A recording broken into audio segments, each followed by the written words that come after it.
Nagpaabot ng kanilang pasasalamat kay Governor Donald Cadiao ang mga barangay officials ng munisipyo ng Barbasa sa mga proyektong isinagawa sa kanilang lugar. Ilan nga dito ay ang mga kalsada, plaza at rehabilitation ng Barbasa Port sa Barangay Guwa.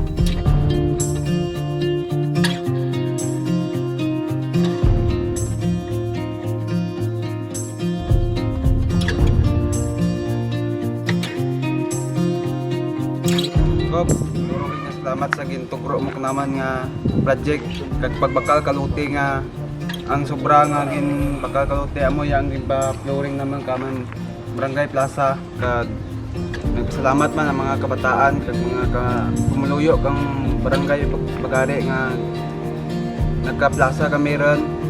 Amo galay ang project ni Gobernador Donald Cadiao ito naman. Ngayon naman yung project para may kalipayan ng mga kabataan dyan sa barangay, may paspalan. Sa ngaran kang barangay official ako napasalamat sa ating pinalangga na gobernador.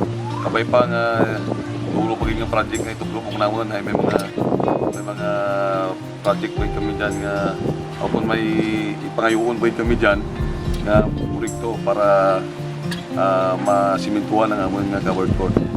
Kag tutulong ito, salamat sa iyong mga project na tutulong naman.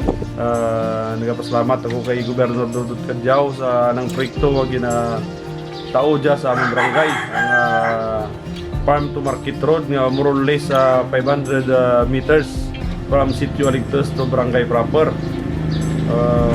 Sa among karsada, manami gawa ang pag-transfer kang amon mga pumuyo, magpapanwa, sa din man sila magagtong magpalma magpapaninda. Turugid nga salamat kay imo gid gintawan kay inog talubangot diyan ang mga problema sa among barangay. In behalf ng amon pamuluyo kaga barangay officials sa barangay Pali, nagapasalamat kami sa imong project nga gitao sa barangay Pali kag sa mga proyekto pa nga gitao mo kanamon.